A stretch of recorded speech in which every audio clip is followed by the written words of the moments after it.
മൂത്ത മകളും കുടുംബവും സ്കൂൾ അടച്ച ഉടനെ തന്നെ വന്നു. ഇളയ മകളും കുടുംബവും ഇന്നലെയാണ് വന്നത്. അവർക്ക് സെപ്റ്റംബർ 1 മുതൽ സെപ്റ്റംബർ 8 വരെ 8 നോയമ്പാണ്. കന്യകമറിയാമിൻ്റെ ജനനപ്പെരുന്നാളിൻ്റെ ഓർമ്മ ദിവസം. പ്രത്യേകിച്ച് മണർകാട് പള്ളിയിൽ പെരുന്നാളാണ്. അതിനോടനുബന്ധിച്ച് എല്ലാ ദിവസവും രാവിലെ കുർബാനയുണ്ട്. അപ്പം കുർബാനയിൽ അറ്റൻഡ് ചെയ്യണം എന്നുള്ളതാണ് അവരുടെ സന്തോഷം. എങ്കിലും ഇന്നലെ കുർബാന അറ്റൻഡ് ചെയ്തിട്ട് അവർ അവിടുന്ന് മാവേലിക്കരയിൽ നിന്ന് ഇവിടെ വന്നപ്പോൾ മണി 3 ഞങ്ങളും ഭക്ഷണമൊന്നും കഴിക്കാതെ, പ്രത്യേകിച്ച് എല്ലാവരും കൂടെ ഒന്നിച്ച് കൂടുന്ന ഒരു ദിവസമായതുകൊണ്ട് ഓണത്തിൻ്റെ എല്ലാ വിഭവങ്ങളും പരിപ്പ്, പപ്പടം, സാമ്പാർ, അവിയൽ, തോരൻ, വെള്ളരിപ്പച്ചടി, ബീറ്റ്റൂട്ട് പച്ചടി, ഇഞ്ചിക്കറി, നാരങ്ങ, മാങ്ങ എന്ന് വേണ്ട എല്ലാ പപ്പടം, പായസം, അടപ്രഥമൻ വരെ എല്ലാ വിഭവങ്ങളും ഉണ്ടാക്കി എല്ലാവരും കൂടെ ഒന്നിച്ച് 3 മണിക്കാണെങ്കിലും ഞങ്ങൾ കഴിച്ചു. സന്തോഷമായിരുന്നു. രാത്രിയിലൊക്കെ ദോശയും സാമ്പാറും കഴിച്ചു. പിന്നെ രാവിലെ ഇഡ്ഡലിയും കടലക്കറിയുമായിരുന്നു. അത് കഴിഞ്ഞിട്ട് കുഞ്ഞുമക്കളെല്ലാവരും കൂടി ചേർന്ന് അത്തപ്പൂ വിട്ടു. അവർ പൂക്കൾ കൊണ്ടുവന്നായിരുന്നു. മൂത്ത മോൾ വന്നപ്പോഴേ കുടുംബമായിട്ട് അവർ വന്നപ്പോൾ അവരുടെ വീട്ടിന് മുറ്റത്തുള്ള പൂക്കൾ ധാരാളം ഉണ്ടായിരുന്നു. അതെല്ലാം കൊണ്ടുവന്നു. അതെല്ലാവരും കൂടെ ചേർന്ന് അത് ഇട്ടു. അതിൻ്റെ പ്രത്യേകം വീഡിയോ ഉണ്ട്. അത് കഴിഞ്ഞിട്ട് ഇന്ന് അവർ ഉച്ചയ്ക്ക് ഭക്ഷണം കഴിഞ്ഞിട്ട് അവർ തിരിച്ചു പോയി, ഇളയ മകളും കുടുംബം. കാരണം നാളെയെങ്കിലും അവർക്ക് പള്ളിയിലെ കുർബാനയിൽ അറ്റൻഡ് ചെയ്യണം. ഇല്ലെങ്കിൽ ഒരു പ്രയാസം പോലാണ്.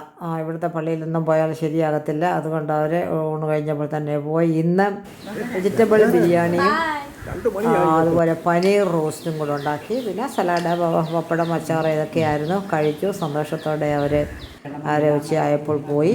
പിന്നെ ഞങ്ങൾക്ക് ഇന്നലത്തെ ഉണ്ടല്ലോ ഓണസദ്യയുടെ എല്ലാ വിഭവങ്ങളും ഉണ്ടായിരുന്നു, ഫ്രിഡ്ജിൽ വെച്ചിരുന്നു. വീണ്ടും അതൊക്കെ എടുത്ത് ഞങ്ങളെല്ലാവരും അത് കഴിഞ്ഞ് ഞങ്ങൾ ബാക്കിയുള്ളവരൊക്കെ വിളിച്ചു. അവർ ജസ്റ്റ് കുഞ്ഞുങ്ങളും മുതിർന്നവരുടെ യൗവനക്കാരുമൊക്കെ മറ്റേ പുലാവ് കഴിച്ചു, വെജിറ്റബിൾ ബിരിയാണി കഴിച്ചു. അപ്പോൾ ഇതേ ബാക്കി പരിപ്പ് കറി, സാമ്പാറൊക്കെ അത് ജസ്റ്റ് ഇരിക്കുന്നതൊക്കെ തീരണമല്ലോ. അതുകൊണ്ട് അത് ഞങ്ങൾ പ്രായമുള്ളവർ ഒക്കെ, പിന്നെ 2 മക്കൾ ഞങ്ങളുടെ കൂടെ ഉണ്ടായിരുന്നു. അവരൊക്കെ അത് കഴിച്ചു. പിന്നെ ഞാൻ അവരോട് ചോദിച്ചു വെജിറ്റബിൾ ബിരിയാണിക്ക് എങ്ങനെയായിരുന്നു. കഴിക്കാൻ തുടങ്ങിക്കഴിഞ്ഞാൽ ഉടനെ ചോദിച്ചാൽ എങ്ങനെയാണ് രുചി അറിയുന്നതുകൊണ്ട് കഴിച്ചു കഴിഞ്ഞതിന് ശേഷമാണ് ഞാൻ ചോദിച്ചത്. അപ്പോൾ പറഞ്ഞു നല്ല ടേസ്റ്റായിരുന്നു, അധികം മസാലയൊന്നും ചേർത്തില്ല, കുഞ്ഞുങ്ങളെ എല്ലാം ഉദ്ദേശിച്ച് അവിടെ നല്ലതായിരുന്നു. പ്രത്യേകിച്ച് പനീർ റോസ്റ്റും നല്ല ടേസ്റ്റായിരുന്നു. കഴിച്ചു. സന്തോഷമായിരുന്നു. അവർ പോയി. ഇനി നാളെ രാവിലെ അവർ 3 മണിയുടെ ട്രെയിനിലാണ് പോകാനായിട്ട് പരിപാടിയൊന്നും അല്ല വന്നത്. അത് കഴിഞ്ഞിട്ട് അവിടെ എത്തുമ്പോഴത്തേക്കും അവർ കാറിൽ വരും. എല്ലാ വിഭവങ്ങളുള്ളത് കൊണ്ട് അതൊന്നും വേസ്റ്റാക്കാതെ ഞങ്ങളിതെല്ലാം കഴിച്ചു. 2 തരം പച്ചടിയുണ്ട്. വെള്ളരി പച്ചടി ഉണ്ടായിരുന്നു, ബീറ്റ്റൂട്ട് പച്ചടി ഉണ്ടായിരുന്നു, എല്ലാ വിഭവങ്ങളും ഉണ്ടായിരുന്നു. ഇനിയിപ്പം നാളെ പ്രത്യേകിച്ചൊന്നുമില്ല. നാളെ ഉത്രാടമാണല്ലോ. അത് കഴിഞ്ഞിട്ട് വെള്ളിയാഴ്ച വീണ്ടും ഓണസദ്യ ഉണ്ടാക്കണം. മുത്തമോളും കുടുംബം കുഞ്ഞുങ്ങളും ഒക്കെ ഇവിടെ ഉണ്ട്. അപ്പം അവർക്ക് വീണ്ടും സേമിയ ഇരിപ്പുണ്ട്, അട വാങ്ങിച്ചത് ഇരിപ്പുണ്ട്. എല്ലാം കൂടെ ചേർത്ത് വീണ്ടും പായസം ഉണ്ടാക്കണം. അങ്ങനെയൊക്കെ ഈ ഓണസദ്യയും ഓണക്കാലവും ഒക്കെ അങ്ങനെ കഴിഞ്ഞു പോരുന്നു. ഇതേ കൃപയാൽ എല്ലാവരും കുഞ്ഞുങ്ങളെല്ലാവരും വന്നതുകൊണ്ടുള്ള സന്തോഷമാണ്. എല്ലാവരും ഒന്നിച്ച് ഭക്ഷണം കഴിക്കാൻ, ഉണ്ടാക്കാൻ ഒക്കെ ഒരവസരം കിട്ടി. ഇത് എൻ്റെ ഹസ്ബൻഡും മുത്തമ്മയുടെ മകൻ, കൊച്ചുമകനുകൾ തമ്മിൽ എന്തോ സ്കൂളിലെ കാര്യങ്ങളൊക്കെ അവർ സംസാരിക്കുകയാണ്. 2 പേരും കൂടെ ഇങ്ങനെ ഒരു സംഭാഷണമൊക്കെ ഉണ്ട്. ഒക്കെ ഇരുന്ന് കൊച്ചു കുഞ്ഞിനെ അവനോ ഓരോ കാര്യങ്ങളൊക്കെ ഇങ്ങനെ പറഞ്ഞു കൊടുക്കും. 2 പേരും കൂടെ ഇരുന്ന് അങ്ങനെ സംഭാഷിക്കുന്നു. ഇളയ മകൾ പോകുന്നതിന് മുമ്പ് തന്നെ കഴിക്കാനായിട്ട് പ്ലേറ്റൊക്കെ എടുക്കുകയാണ്. ഒക്കെ റെഡിയാകുന്നു. 1:30 ആയപ്പോഴത്തേക്ക് ഓരോ കാറെ കൊണ്ട് റെയിൽവേ സ്റ്റേഷനിലാക്കി. അവരവിടുന്ന് ട്രെയിനിൽ പോയി. അവിടെ ചെത്തുമ്പോഴത്തേക്ക് അവിടെ കാറ് വരും. അത് കഴിഞ്ഞ് സന്ധ്യയാകത്തില്ല, 5 മണിയാണ് സമയം. എന്നാലും 5:30 മണിയൊക്കെ ആകുമ്പോഴത്തേക്ക് അവിടെ എത്തും.